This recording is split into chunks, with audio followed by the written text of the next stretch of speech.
All right, we are live today. I'm with Mariano, CEO of Mural, a good friend and very, very awesome guy who I love chatting with. So, welcome, Mariano. It's good to be with you today. Thank you for the flowers and the invitation. So, yeah, for sure. And we were just chatting a little bit about hybrid and the hype around hybrid. And I've been telling my team that I'm just reticent to do much writing about it right now because I think it's a little hyped. Certainly, there's going to be hybrid. There's no doubt about that. But none of it's practice informed yet. We haven't experimented because we've all still been locked down.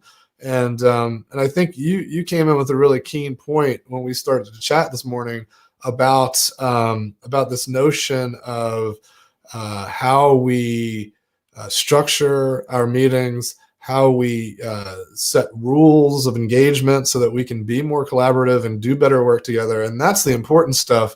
And it really rang true for me because we often get asked to do training on remote or this or that. And at the end of the day, it's these first principles that people really should be addressing.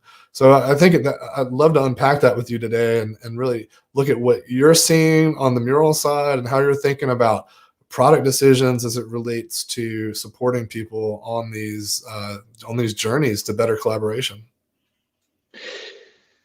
All right. So yes, the hybrid workspace, right? And I mean, everybody's like, "Okay, back to the office, back to the office." And I don't know why people are so obsessed about that versus, again, improving the quality of how we work as the topic, right? Because it's probably because there's a chief facilities officer and because they have like billions of contracts I mean, real estate that need to figure out what to do with. Maybe if we had like a chief meetings officer and a P&L just focus on how much time people spend on lousy meetings, the topic would be another one, right? But I'm confident that people realize in this actually 1 year now of practicing uh, work in a big constraint, which is only being able to work through a screen, is that people realize it's not about the technology, or not only about technology. It is about technology, right? If you don't have good connectivity, good audio, good VPN and security and so forth, you cannot do a lot of things. But once you have like one, two, three, four things that kind of like a mural, of course. Um, once you have those tools around you, it's not about the tools anymore. It's about the ways of working. It's about I mean, being present. It's about personalities and different personalities working together as a team. It's about, I mean, agreeing on certain norms and respecting them and complying with them and practicing them. It's about like, I mean, trying something new and bringing play, writing playbooks, things that work for your team, and consistently work on them and getting better at them, because these things are hard, like highly cognitively demanding, right? Facilitation and, I mean, strategizing, innovating, reflecting, learning are all like high cognitive things. So yeah, I get a little frustrated that the zeitgeist or the conversations around the office, and the office is just a solution that we've had for all these years to provide a space to work, right? But it's not, the office is not work. And Jim in our team, Jim Colbach, says work is not a place we go to, it's where we accomplish together, right? So I think that it's going to take some time to unbundle work from the space or the office space, but we'll get there. I want to come back. I love this idea of the chief meeting officer, and so maybe that's something we need to maybe lean on more venture capitalists to enforce on companies that they invest in.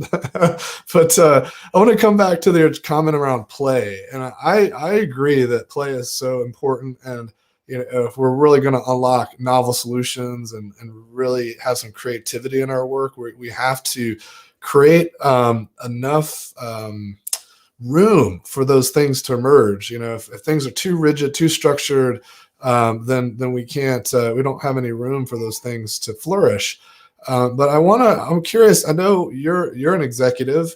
You've raised money, so you've had to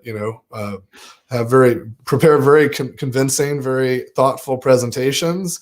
and those can be very serious. It's serious work, and so I'm curious, how do people convince or encourage folks that are senior executives to be more playful in their work? It's I see that as a challenge for a lot of people where there's pushback, right? Oh, I can't imagine doing this with the CEO or with the executive.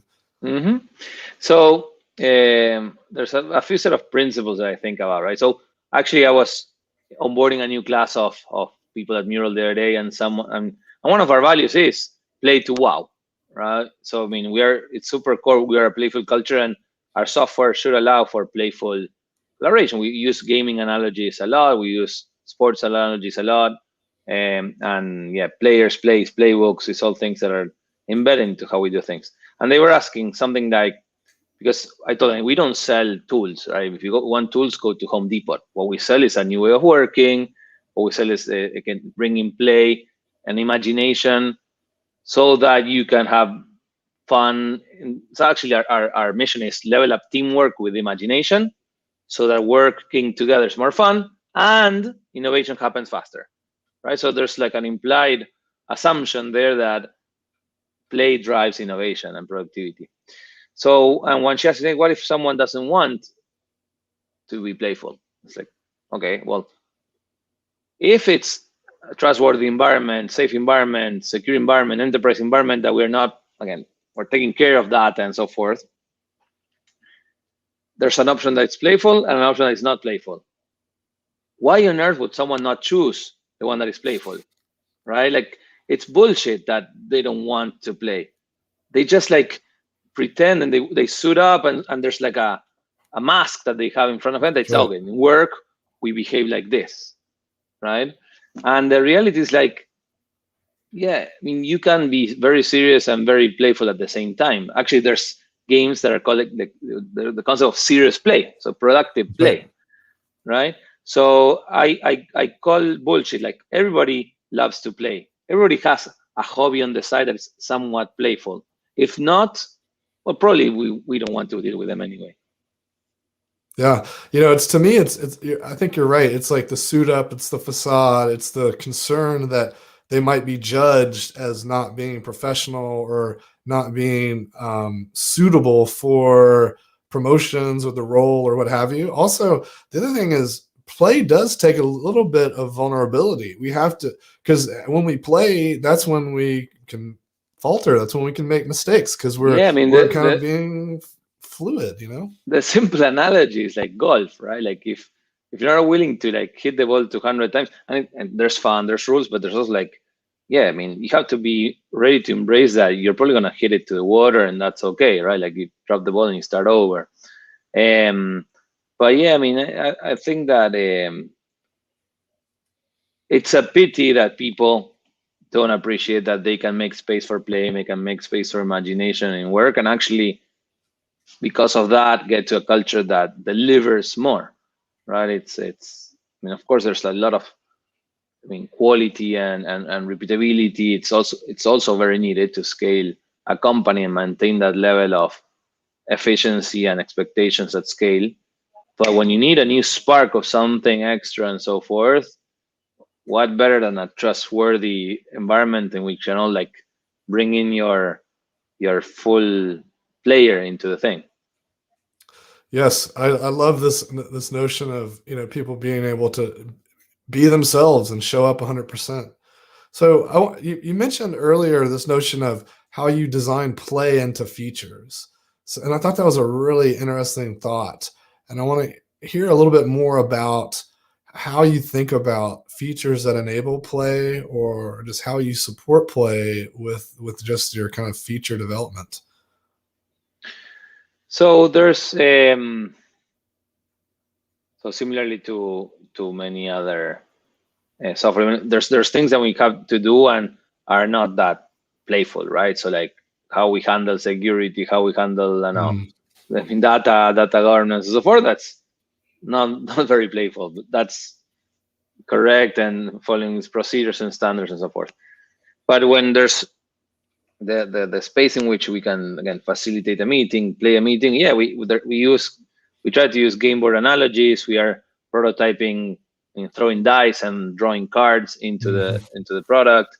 Of course, all of the live multiplayer feedback provides that space. It's more like a sandbox right now, and we're trying to explore how we add rules to that sandbox, because, as you know, Mm. games, rules of play, right? Like games, there are some games just to play, sandboxes, but most games out there have a set of rules in which you can play around and learn the rules to interact with each other, so they can get started right away. Multiplayer sandboxes are excellent, Minecraft being one of them, but they are like hard to get good at. Like, but kids spend all this time, so they get good at, right? With adults, we have less time, so we need like simpler games, simpler rules, clear rules that also are multiplayer. As you know, I mean, innovation, design, all promotes radically diverse teams, right? Like, and radical collaboration that comes through that. It's really hard to ask a very different team with different to also play a very open-ended game. So something that we're trying to do also is like, how do we provide a little more structure into our place, right, into our software, so it's not just a chaotic sandbox, because people can get a little anxious there, but something that's a little more like bowling balls, like a little more guardrails, scaffolding, so that people can feel comfortable playing simpler games, but simpler games that can also yield very interesting observations for problems or possibilities when you're coming up with something new. So we've learned that, I mean, even though we will keep the flexible structure of our software as a level editor, let's put it, we'll do a lot around putting some more structure into this, which sounds contradictory. Like, more structure, more rules for play. Yes, I mean, games are a set of rules. I mean, Yeah, we you have. know, it's like it reminds me of the classic story of we tried baseball and it sucks. It was kind of written as a parody of people saying we tried agile and it sucks. And they basically changed all the rules where, oh, these bases were much too far apart. It's like it was too tiring to run so far, so they made the bases closer together. And this ball is really hard and obnoxious, so they replaced it with a tennis ball. So now the bases are like so close you can just jump from one to the other, and the tennis ball is launching out like a mile in in the stratosphere. So it's like it just becomes a dumb game. And the rules matter, and how we are intentional about crafting the rules so that they create more engagement and more intrigue, and it forces people to think and stop and behave in different ways that maybe makes them feel a little bit uncomfortable. We wouldn't necessarily gravitate toward that thing, but let's sit down and do it. And I think the rules of engagement can create so much more intrigue and so much more fun if it forces us to kind of sit down and kind of engage in a different way. So I think that's exciting that you're thinking about adding more rules and more constraints at different times and different moments. Yeah. I was holding really, really hard not to criticize baseball because I hate it, but I understand that it's like a institution, national institutions. I won't get in there. But yeah, I mean, and also like the other thing that we're observing is using another analogy from Dungeons and Dragons, facilitators as game masters, right? Like, Yes. the reality is that we have the luxury, or we have, like, now certain companies have the luxury to have some facilitators in house these days, or folks that spend some more time helping others run games better. And I think it's a core competency of the future, but also a full-time job. In your community, you have more and more folks following you guys and understanding and spending the time. In chiefs of staff that understand that in order for them to have a better meeting, they need also them as better facilitators, but maybe some extra help, someone co-facilitating. So it's interesting to see the career paths that we're seeing evolve as more people are paying more attention on how we do meetings inside, or collaboration, not meetings, right? Because there's also like asynchronous work, synchronous work, and how we take the advantage of together time the most, aka meetings, to move forward with a workflow, because we don't really need meetings or facilitated workshops every single time, but there's moments in which we can all benefit a lot from them, and having a game master or facilitator is an unfair advantage. I agree. And I think there's a lot of roles that we're going to see become more defined over the next, few years, especially as more and more work gets automated and, AI becomes more and more capable. The work of Mm-hmm. humans is going to shift, and we're going to see the need for more of these roles to help guide that human work. And the game masters, the game designers, there was no such thing as a mural designer, 4 years ago. I mean, there were, but the average company didn't need one, and now more and more companies are needing individuals that are skilled at thoughtful design of boards and spaces, because we think about thought a lot about how a boardroom was designed and where the cameras were and like what kind of table needed to be in there. And now the space that we're designing is different. Now we're designing murals to create better collaboration. Mm-hmm. Yep. Yeah, I mean, I have not caught up with the Steelcase guys in a while, but they were students of Workspace, right? I mean, they sold furniture, but they understood it was more than that, and even getting to the digital realm. But as I said before, yeah, it it's changed a lot. It's more complex, right? Because yeah, there's space, there's hardware, there's furniture, there's um, all of that tooling, but I like to stay in the realm of the people factor, the human factors of all of that, and not just like, where people spend their time and so forth, but also like how to maximize whenever they are spending the time together, making sure that they get to their outcomes in a more productive way. And the other thing, this again, probably for another conversation, um, people are starting to have these rules, people are starting to follow playbooks and so forth, which is great, and people are getting better at that. Probably we'll get into a moment in which facilitators will need to not just be like game masters and book and timekeepers and people making sure people participate, but getting better at being a little more I don't know what's the word, but they need to coach people on how they do their participation also.